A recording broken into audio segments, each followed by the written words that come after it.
You ask Tiger to solve. This deals with linear equations with one unknown. The final result is r equals 25. Let's solve it step by step. Group all constants on the right side of the equation.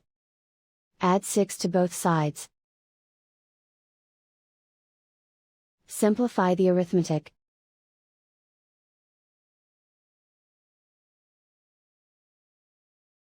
Isolate the r. Multiply both sides by 5. Group like terms. Multiply the coefficients. Simplify the fraction. Simplify the arithmetic.